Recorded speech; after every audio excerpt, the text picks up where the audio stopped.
आपने कभी ऐसा आईएएस अफसर देखा है जिसके आने के बाद करोड़ों के होटल मालिकों की रातों की नींद उड़ जाए, जिसके एक साइन से 100 साल पुराने मशहूर होटल बंद हो जाए, जिसके दफ्तर के बाहर नेताओं की सिफारिशें भी बेकार साबित हो जाएं, जिसके नाम से मुंबई जैसे शहर में बड़े बड़े कारोबारी यह सोचकर घबराने लग जाएं कि अगला नंबर कहीं हमारा तो नहीं है। लेकिन कहानी सिर्फ इतनी नहीं है। इस अफसर की सबसे बड़ी पहचान उसके छापे नहीं है, बल्कि उसके 25 तबादले हैं। जी हाँ, 21 साल की नौकरी और 25 बार ट्रांसफर। सवाल यह है कि आखिर ऐसा क्या करता है ये अफसर जिसकी ईमानदारी हर बार सत्ता को बड़ी असहज कर देती है। तो आज की कहानी है आईएएस तुकाराम मुंडे की, एक ऐसे अफसर की जिसने मुंबई में सिर्फ 2 महीने के अंदर ऐसा तूफान खड़ा कर दिया कि पूरा सिस्टम हिलकर रह गया। नमस्कार, मैं हूं जयश्री नागदा और आप देख रहे हैं बेबाक।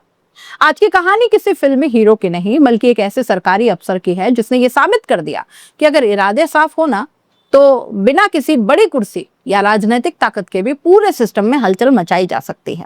हम अक्सर सुनते हैं कि सिस्टम खराब है, कुछ बदल नहीं सकता, सब सेटिंग से चलता है। लेकिन कभी कभी इसी सिस्टम के अंदर से कोई एक शख्स निकलता है जो इन सारी की सारी बातों को गलत साबित कर देता है। तुकाराम मुंडे शायद उन्हीं लोगों में से एक है। दिलचस्प बात यह है कि तुकाराम मुंडे पुलिस कमिश्नर नहीं है, सीबीआई में भी नहीं है, ईडी में भी नहीं है, ना ही किसी जांच एजेंसी में चीफ है। वो जिस विभाग के प्रमुख है उसका नाम तक बहुत से लोगों ने पहले कभी सुना भी नहीं होगा। फूड एंड ड्रग एडमिनिस्ट्रेशन यानी एफडीएआई। अब पहली नजर में सुनकर लगेगा भाई इसमें ऐसा क्या खास है, लेकिन जरा सोचिए, अगर आपके घर आने वाला दूध मिलावटी हो, रेस्टोरेंट में परोसे जाने वाला खाना गंदगी से भरा हो, बच्चों को मिलने वाली मिठाइयों में केमिकल्स मिले हों, तो सबसे पहले जिम्मेदारी किसकी होगी? यही एफडीए, जिसका काम है यह सुनिश्चित करना कि बाजार में बिकने वाला खाना, दूध, दवाइयां और खाने पीने की हर चीज जनता की सेहत से खिलवाड़ न करे। लेकिन सच कहें तो वर्षों तक ये विभाग आम लोगों की नजरों से जैसे लगभग गायब ही रहा।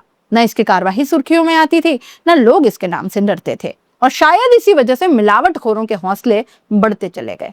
मई 2026 सरकार ने एक नए कमिश्नर की नियुक्ति की।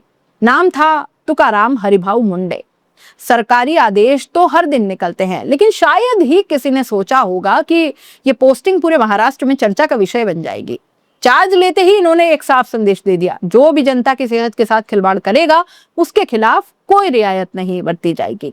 अक्सर ऐसे बयान अखबारों की सुर्खियों तक सीमित हो जाते हैं, लेकिन इस बार मामला जरा अलग था। मुंडे ने बयान जारी नहीं किया, बल्कि उसे जमीन पर उतारना शुरू कर दिया। चार्ज संभालने के कुछ ही दिनों बाद एफडीए की टीमें लगातार मैदान में उतरने लगी। रेस्टोरेंट, होटल, डेयरी, मिठाई की दुकानें, दूध सप्लायर, खाद्य फैक्ट्रियां, एक एक जगह निरीक्षण शुरू हो गया। जहां गंदगी मिलती कार्रवाई हो जाती, जहां मिलावट मिलती माल जब्त हो जाता, जहां नियम टूटते लाइसेंस निलंबित होने लगे। और सबसे चौंकाने वाली बात, कार्रवाई किसी छोटे ढाबे तक सीमित नहीं रही। मुंबई के बड़े बड़े होटल, जहां आम आदमी तो क्या कई अधिकारी भी जाने से पहले सोचते हैं, वहां भी एफडीए की टीम सीधे अंदर पहुंच गई। अब यहीं से पूरे शहर को समझ आने लग गया कि इस बार मामला सिर्फ औपचारिक निरीक्षण का नहीं है, बल्कि सचमुच कानून लागू करने का है। कहते हैं ना कि ईमानदार अफसर भाषण जरा कम देते हैं, उनका काम ज्यादा बोलता है, और तुकाराम मुंडे के मामले में यही हुआ। कुछ ही हफ्तों में सैकड़ों जगहों पर छापे पड़े, करोड़ों रुपए का संदिग्ध सामान जब्त हुआ, कई प्रतिष्ठानों के लाइसेंस निलंबित हो गए, और पूरे के पूरे होटल उद्योग में एक ही सवाल गूंजने लगा, अगला नंबर कहीं हमारा तो नहीं है। जो विभाग कभी खबरों में आता ही नहीं था, वो अचानक पूरे महाराष्ट्र की सबसे बड़ी सुर्खियों में आ गया। लेकिन यहीं से शुरुआत हुई असली लड़ाई, क्योंकि जब कार्यवाही छोटे लोगों से आगे बढ़कर बड़े नामों तक पहुंचती है तो विरोध भी शुरू हो गया। और कहानी अब सिर्फ मिलावट की तो रही नहीं, बल्कि अदालत, सियासत और सत्ता के दबाव तक पहुंच गई। दोस्तों, अगर आपको लगता है कि ये कहानी सिर्फ मिलावटी दूध, गंदे किचन और खराब खाने तक सीमित है, तो जरा ठहरिए। असल कहानी तो अब शुरू हो रही है, क्योंकि भारत में कानून की असली परीक्षा तब होती है जब उसकी दस्तक किसी आम आदमी के घर नहीं, बल्कि रसूखदारों के दरवाजों पर पड़ती है। मुंबई, जहां हर गली में एक मशहूर होटल, हर इलाके में एक नामी रेस्टोरेंट और हर बड़े कारोबारी की अपनी एक पहचान है। लोग समझते थे कि छोटे दुकानदारों पर कार्रवाई हो सकती है, लेकिन बड़े बड़े ब्रांड्स, पुराने प्रतिष्ठान और हाई प्रोफाइल होटल्स शायद कानून से कुछ कदम आगे रहते हैं। लेकिन इस बार तस्वीर बदल गई। एफडीए की टीम जब निरीक्षण के लिए निकली तो उसने बोर्ड नहीं देखा, नाम नहीं देखा, ब्रांड नहीं देखा। उसने सिर्फ एक चीज देखी, क्या जनता को सुरक्षित खाना मिल रहा है या नहीं। निरीक्षण के दौरान कई प्रतिष्ठानों में साफ सफाई, स्टोरेज, खाद्य सुरक्षा से जुड़ी गंभीर कमियां सामने आई। कई मामलों में लाइसेंस निलंबित हुए और कुछ प्रतिष्ठानों ने इस कार्रवाई को अदालत में चुनौती दी। कारोबारियों का कहना था कि गलतियां थीं, लेकिन हमें सुधार का मौका भी तो मिलना चाहिए था। दूसरी तरफ एफडीए का तर्क था कि अगर जनता की सेहत खतरे में है तो कार्रवाई टाली नहीं जा सकती, और यहीं से मामला अदालत पहुंच गया। बॉम्बे हाईकोर्ट में एक के बाद एक याचिकाएं दाखिल हुई। अदालत ने सवाल उठाया, अगर कोई कमी मिलती है तो क्या हर मामले में सीधे लाइसेंस निलंबित करना ही पहला रास्ता होना चाहिए? क्या पहले नोटिस, फिर सुधार का अवसर और उसके बाद कार्रवाई नहीं होनी चाहिए? अब इन सवालों ने पूरे मामले को सिर्फ प्रशासनिक नहीं बल्कि कानूनी बहस का विषय भी बना दिया। सुनवाई के दौरान अदालत ने एक ऐसा सवाल पूछा जिसने पूरे सिस्टम को आईना दिखाया। जज ने कहा, अगर निजी होटल और रेस्टोरेंट जांच के दायरे में हैं, तो क्या सरकारी कैंटीन भी उसी कसौटी पर परखी जा रही है, या कानून सिर्फ प्राइवेट कारोबारियों के लिए है? अब यही सवाल पूरे विवाद का सबसे अहम मोड़ बन गया। यहीं से असली चुनौती शुरू हो गई, क्योंकि निजी होटल पर कार्रवाई करना एक बात है, लेकिन सरकारी संस्थानों की रसोई तक पहुंचना यह बिल्कुल अलग मामला है। अक्सर सरकारी दफ्तरों की कैंटीनों को लोग औपचारिक जगह मानते हैं, लेकिन अगर कानून सबके लिए बराबर है तो जांच भी तो बराबर होनी चाहिए। और यही सवाल अब पूरे प्रशासन के सामने खड़ा था। इस पूरे घटनाक्रम ने एक बात साफ कर दी, खाद्य सुरक्षा का मतलब सिर्फ मिलावट पकड़ना नहीं है। इसका मतलब है जिस थाली में जनता खाना खाती है उसकी जिम्मेदारी तय करना, चाहे वो सड़क किनारे का ढाबा हो या किसी आलीशान होटल की रसोई या फिर किसी सरकारी भवन की कैंटीन। कानून की असली ताकत तभी दिखाई देती है जब उसका तराजू हर किसी के लिए बराबर हो। इतिहास बताता है कि जब भी कोई अफसर स्थापित व्यवस्था को चुनौती देता है तो विरोध सिर्फ बाहर से नहीं आता, अंदर से भी आता है। और तुकाराम मुंडे की पूरी प्रशासनिक यात्रा ऐसी ही कहानियों से भरी है। बार बार तबादले, बार बार नई जिम्मेदारी, लेकिन काम करने का अंदाज हर बार वही धांसू। यहीं से कहानी का अगला अध्याय शुरू होता है। क्या वजह थी कि 21 साल की सेवा में उन्हें बार बार अलग अलग विभागों में भेजा गया? क्या उनकी सबसे बड़ी ताकत उनकी सबसे बड़ी परेशानी भी बन गई? तो दोस्तों, ईमानदारी की सबसे बड़ी कीमत बार बार तबादला। कहते हैं कि सरकारी नौकरी में अगर सबको खुश रखो ना तो कुर्सी भी बची रहती है और पोस्टिंग भी। लेकिन अगर आपका एक ही उसूल हो, जो सही है वही होगा, तो फिर रास्ता आसान नहीं होने वाला। तुकाराम मुंडे की कहानी सिर्फ छापेमारी की कहानी नहीं है, ये उस कीमत की कहानी भी है जो एक अफसर को ईमानदारी के बदले चुकानी पड़ती है।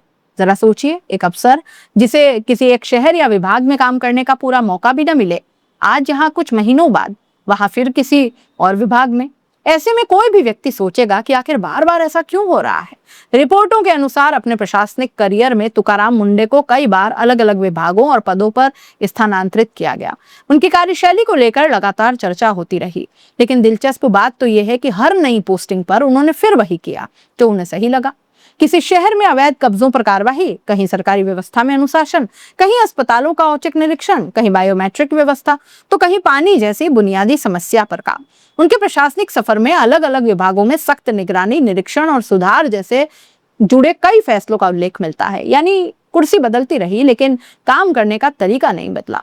यहाँ एक सवाल हम सबको खुद से पूछना है, जब कोई अफसर नियमों का पालन करता है या करवाता है तो उसके खिलाफ सबसे ज्यादा नाराज कौन होता है? वो आम आदमी जिसे मिलावटी दूध मिलता है, या फिर वो लोग जिनका कारोबार नियम तोड़कर ही चलता है? अब यहीं से हर ईमानदार अफसर की असली परीक्षा शुरू होती है, क्योंकि नियम लागू करना कागज पर तो आसान लगता है, लेकिन जब असर बड़े हितों पर पड़ता है तो विरोध भी उतना ही बड़ा हो जाता है। भारत जैसे लोकतंत्र में हर अधिकारी को कानून के दायरे में रहकर काम करना होता है, साथ ही हर कार्यवाही की न्यायिक समीक्षा भी हो सकती है। यही वजह है कि कई मामलों में अदालतों ने यह भी कहा कि जहां संभव हो वहां सुधार का अवसर भी दिया ही जाना चाहिए, ताकि कानून और प्राकृतिक न्याय दोनों का संतुलन बना रहे। यानी एक तरफ सख्ती, दूसरी तरफ न्यायिक प्रक्रिया। अब यही लोकतंत्र की खूबसूरती भी तो है। आम आदमी के लिए तस्वीर बहुत सीधी थी, मगर मिलावटी दूध पकड़ा जा रहा है। अगर गंदे किचन पर सफाई हो रही है, अगर नियम सब पर लागू हो रहे हैं, तो लोगों को लगने लगा कि शायद सरकारी मशीनरी अभी पूरी तरह सोई नहीं है। यही वजह है कि तुकाराम मुंडे का नाम धीरे धीरे सोशल मीडिया, टीवी और आम बातचीत का हिस्सा बनने लगा।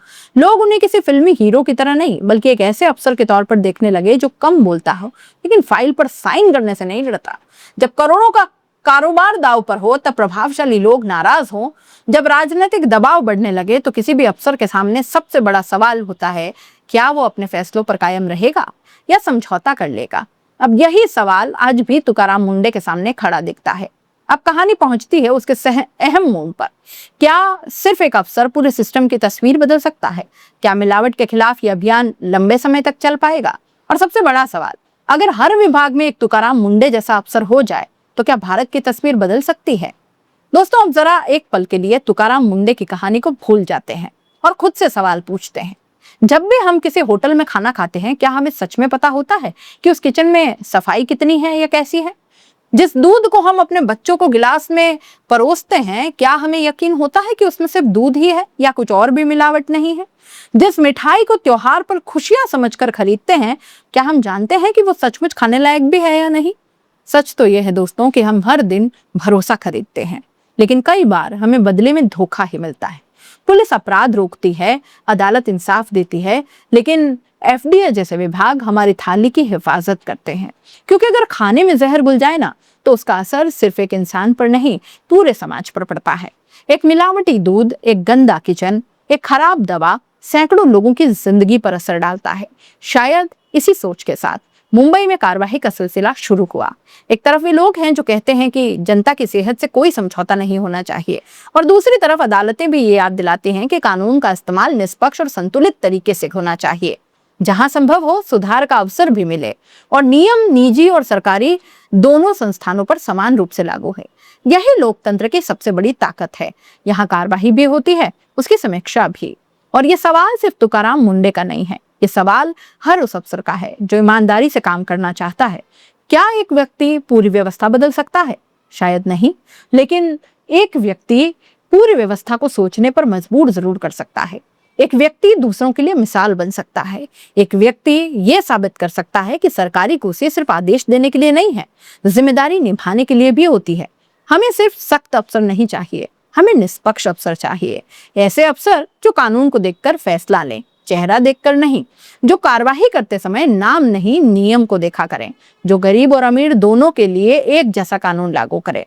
अगर ऐसा होता है तो फिर जनता का भरोसा अपने आप लौटने लगेगा। हो सकता है कल किसी और अफसर की पोस्टिंग हो जाए, हो सकता है किसी और के हाथ में ये जिम्मेदारी आ जाए, हो सकता है नीतियां बदल जाएं, तरीके बदल जाएं, लेकिन एक सवाल हमेशा बाकी रहेगा। क्या हमारे शहर में बिकने वाला खाना सुरक्षित है? क्या हमारे बच्चों तक पहुंचने वाला दूध शुद्ध है? और क्या कानून सचमुच हर किसी पर बराबर लागू होता है? अगर इन सवालों का जवाब हाँ है तो समझिए सिस्टम सही दिशा में बढ़ रहा है। लेकिन अगर जवाब कहीं ना है तो फिर उस सिर्फ सरकारों को नहीं, हम सबको भी जागना होगा, क्योंकि मिलावट सिर्फ खाने में नहीं होती, कभी कभी जिम्मेदारियों में भी होने लगती है। फिलहाल इस कहानी में इतना ही। अगर आपको लगता है कि जनता की सेहत से खिलवाड़ करने वालों के खिलाफ कानून और सख्ती से लागू होना चाहिए, तो इस वीडियो को ज्यादा से ज्यादा लोगों तक पहुंचाइए। आपकी राय क्या है?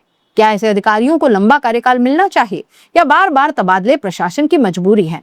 अपनी राय हमें कमेंट बॉक्स में जरूर लिखिएगा। आप देख रहे हैं बेबाक। मिलते हैं अगली कड़ी में ऐसी ही बेबाक, गहराई से पड़ताल करने वाली किसी कहानी के साथ। नमस्कार।